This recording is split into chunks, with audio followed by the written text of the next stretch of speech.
안녕하세요. 만나서 반갑습니다. 역서교시 강사 김영준입니다. 저희가 또 이제 안타깝게도 델타 변이 바이러스로 인해서 또 이렇게 다시 온라인상으로 맞춰뵙게 됐습니다. 정말 좀 이제 민망하게 됐죠. 특히나 한 달 전에 개강을 실제로 시작을 했는데 애석하게도 첫 주 수업하자마자 바로 또 이렇게 돼버렸어요. 그래서 그러한 점에 있어서 정말 많이 아쉽기는 하지만 일단은 이렇게 온라인으로나마 접근하는 것밖에 방법이 없기 때문에 그래서 이렇게 다시 온라인으로 만들게 됐습니다. 저희가 원래 이제 그때 7월달에 수업 계획이 뭐였냐면은 중국 역사 이야기를 좀 진행을 한다라고 했었는데 진짜 황하무명하고 하나라 은나라 그 첫날 그 얘기 하고서 끝나버렸거든요. 그래서 이제 이번 온라인 강의는 어떤 내용을 할까 하다가 물론 뭐 이제 꼭 수업 들으시는 분들 말고도 불특정 다수의 여러분들도 들으실 수 있기는 하지만 아무래도 전에 이제 수업 들으셨던 분들 그 입장을 좀 생각을 해가지고 그 뒷이야기를 이어서 진행을 하도록 하겠습니다.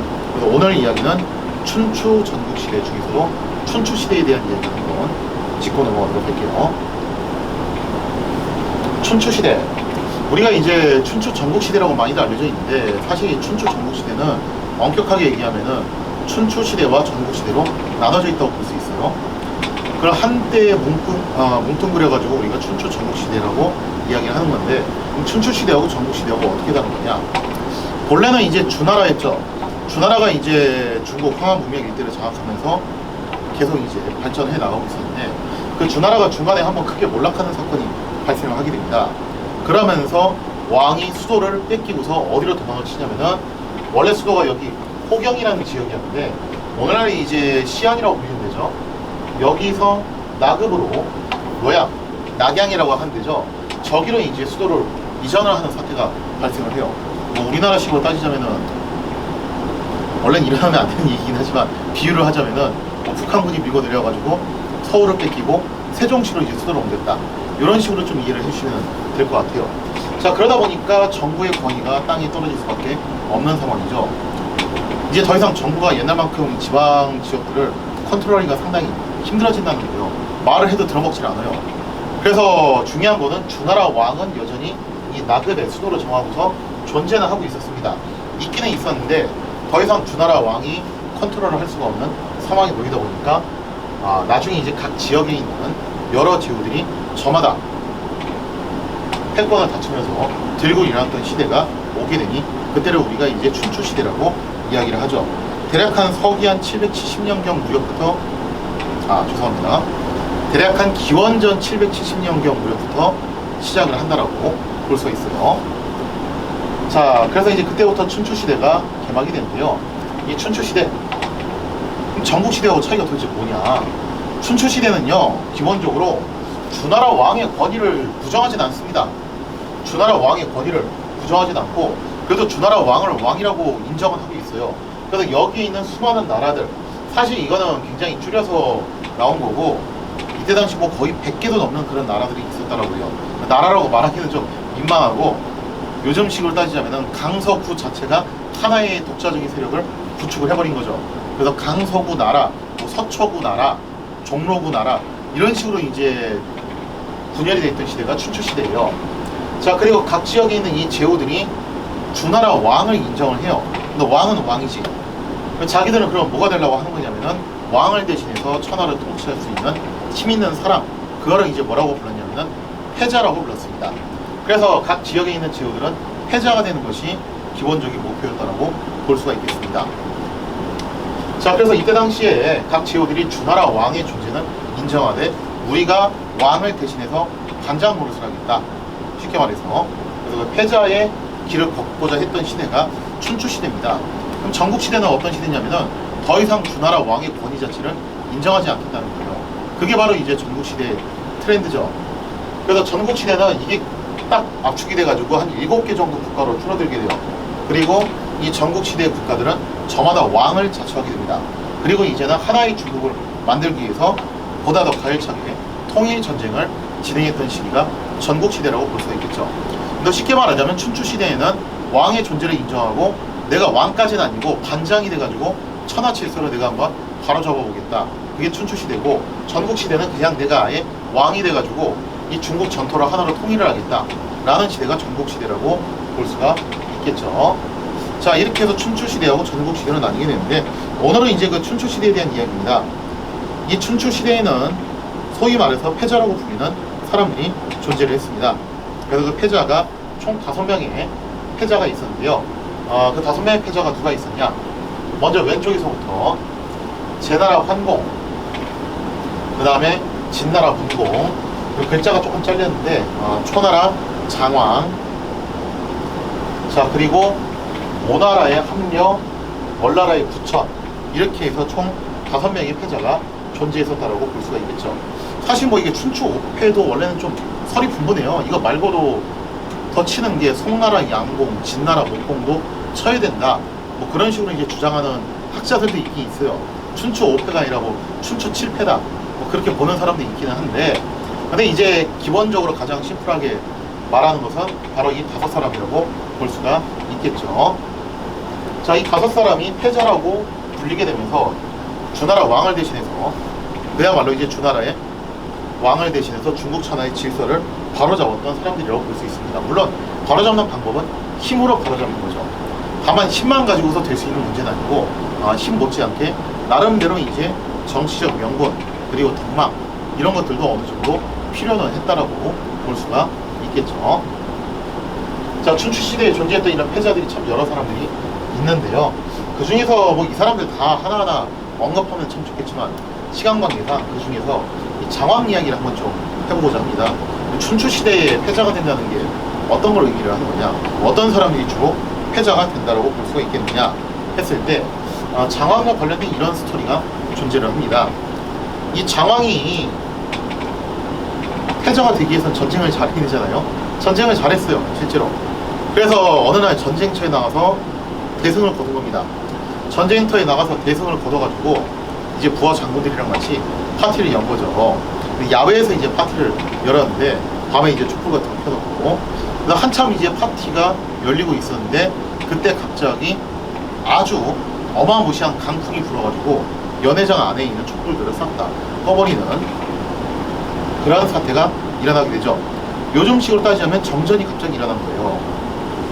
근데 여기서 이제 놀고 있던 사람들이 다 장군들이잖아요. 군인들이죠. 그러니까 이 군인들이 차라리 어두운 게 더 재밌다면서 촛불을 좀 나중에 켜고서 당분간 좀 어둠 속에서 연애를 즐기자라는 그런 제안을 하게 됩니다. 그래서 뭐 장왕도 별 생각 없이 그렇게 하자라고 했던 거예요. 근데 그때 장군 중에 한 명이 좀 이제 흑심을 풀고서 몰래 다가와가지고 누구한테 오냐면은 장왕이 아끼던 애첩이 하나 있었어요. 그 애첩한테 다가와가지고 기습적으로 키스를 하고서 도망을 친 거예요. 요즘 같았으면 이거는 미투값이고 뭐 정말 큰일 나는 얘기인데, 다만 여기서 우리가 그건 좀 이제 이해를 하고 넘어가자고요. 시대적으로 봤을 때 이 시대는 지금으로부터 거의 한 3000년 전의 이야기예요.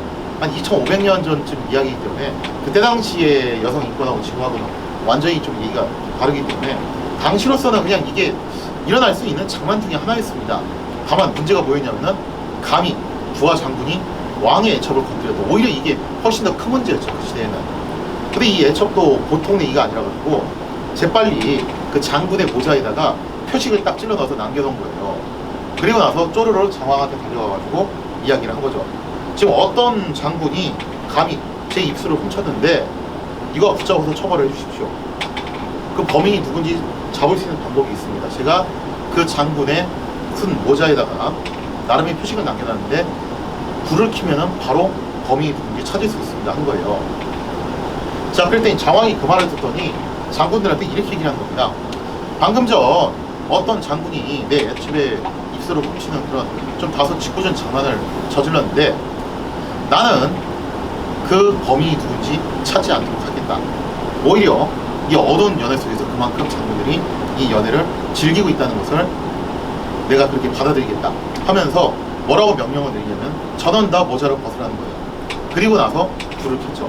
당연히 그때 이 희롱을 했던 그 장군은 모자를 벗었을 때 모자에 표식이 꽂혀 있는 걸 보고서 안도의 한숨을 내셨겠죠. 이제 모자를 다 벗었고 표식을 제거했으니 누가 범인인지 알 길이 없잖아요. 그죠? 자, 그렇게 해서 그날 사건은 이렇게 끝이 나게 됩니다. 다시 거듭 말씀드리지만 21세기에는 조금 안 맞는 이야기이네요. 자, 시대적인 그런 배경을 좀 우리가 감안을 하고 넘어가도록 하고요. 자, 그런 다음에 이제 얼마 후에 장왕이 다시 또 전쟁터에 나갔는데, 이번에는 장왕이 전쟁터에서 굉장히 크게 패배를 한 겁니다. 그래서 적군들 사이에 둘러싸여서 모두 가도 못하게 생긴 거예요. 여기서 절체절명의 위기를 맞이하고 있었는데, 그때 한 장군이 이 포위망을 뚫고 들어와가지고 목숨을 걸고 이 장왕을 구출해서 갔다는 거죠. 그래서 나중에 이 장왕이 이제 무사히 빠져나간 다음에 그 장군한테 감사를 표했는데, 알고 봤더니 그 장군이 누구였냐면은 얼마 전 연애 때 모였던 사람, 바로 왕의 애첩에 입술을 훔쳤던 그런 대담무쌍한 장만을 벌였던 그 장군이었다는 거예요. 그래서 이 장군이 하는 말이 뭐였냐면은, 그때 당시 내가 순간적으로 술김에 정신이 어떻게 돼가지고 그런 무지막지한 장난을 벌였는데, 그때 왕께서 저를 붙잡아서 처벌하지 않고 용서를 해주셨기 때문에 제가 그 은혜를 갚기 위해서 오늘만은 기다렸습니다라고 그렇게 고백을 했다라고 하죠. 자, 그렇게 해서 이제 장왕의 이 이야기를 갖다가 전령의 연애라고 얘기해가지고 그림자도 보이지 않을 정도로 어두운 그런 밤중에 일어났던 연애 사건. 그리고 여기서 포인트는 뭐냐면은, 사실 뭐 이제 포인트는 이거죠. 결국에는 패자가 되기 위해서는 뭘 해야 된다, 이렇게 관용을 베풀 줄 알아야 된다. 그것이 바로 이제 패자가 되기 위한 중요한 덕목과 요소라고 볼 수가 있겠죠. 자, 이렇게 해서 춘추 5패 중에서도 주로 이제 장왕이 된 이야기를 해봤는데요. 그 말고도 또 재미난 스토리 굉장히 많아요. 오의 합력, 월의 부천, 이 두 사람 관련된 스토리도 굉장히 많은데, 이 두 사람 관련해가지고는 뭐 그런 스토리가 유명하죠. 당시 오나라하고 월나라는 아주 철천지 원수지간이었습니다. 그래서 서로 복수를 다짐하면서 어떻게 했냐면은, 오나라에서는 복수를 다짐하면서 잠을 잘 때 뗄나무 있죠, 그죠? 그 뗄나무에 누워서 잠을 청했대요. 잠이 오겠어요, 솔직히 말해서. 뗄나무가 얼마나 거칠어요. 그 거친 뗄나무 위에 누워가지고 그 따끔따끔함을 느끼면서 복수심을 다졌다는 거죠. 월나라에서는 어떻게 했냐면은 곰 쓸개 맛을 보면서, 사람 쓸개였다는 설도 있긴 한데, 하여튼 쓸개 맛을 보면서, 이 쓸개 맛이 굉장히 쓰대요. 저는 안 먹어서 모르겠는데, 하여튼 그 쓸개 즙을 먹으면서 그 쓴맛을 느낄 때마다 복수심을 불태웠다고 하죠. 그래서 오나라와 월나라가 서로 이렇게 서로 복수열전을 불태우고 있었다. 그래서 이거를 두고서 뭐라고 얘기하냐면은, 누울 와자 뗄나무 신자, 와신 맞볼 상자 쓸개 덕자에서 와신상담이라는 사자성어가 이 두 사람 사이에서 나오게 되죠. 또 그거 말고도 이제 뭐도 있냐면은, 이 오나라하고 월나라가 원체 사이가 안 좋으니까 오나라 사람과 월나라 사람이 한 배에 탔다. 이거 원수지간끼리 한 배에 탔으니까 너나 와나 그 안에서 싸울 거 아니냐. 그래서 뭔가 트러블이 심한 사람들이 같은 조직에 들어가는 것을 보고 이제 우리가 뭐라고 얘기하냐면은 5월 공주라고 이야기를 하게 되죠. 자, 아무튼 뭐 이제 이런 스토리들이 꽤나 많이 나왔던 시기가 춘추 시대라고 볼 수 있는데요. 이 춘추 시대는 이렇게 전쟁도 많이 일어나고 세상이 좀 많이 혼란하고 그랬던 시대였어요. 그래서 나름 패자들이 질서를 잡아보기 위해서 힘있게 파워풀하게 나서긴 했는데, 이게 힘만 가지고서는 천하의 질서를 바로잡을 수가 없죠. 결국 천하의 질서를 바로잡기 위해서는 뭐가 필요하냐면은, 거기에 준하는 소프트 파워가 필요하다는 겁니다. 즉 사상이 좀 발달을 해야 된다는 거예요. 그래서 중국 역사상 사상과 철학이 최고조로 발전하는 시기가 오게 되는데, 그 시기를 이제 우리가 뭐라고 얘기하냐면은 제자백가가 도래하게 되었다라고 그렇게 이야기를 하게 되죠. 자, 그러면은 제자백가 시대는 어떤 시대인가? 다음 시간에는 이 제자백가 시대를 풍미했던 사상가들에 대한 이야기를 한번 같이 다뤄보도록 하겠습니다. 자, 이 시간 이야기 마치도록 하겠습니다. 감사합니다.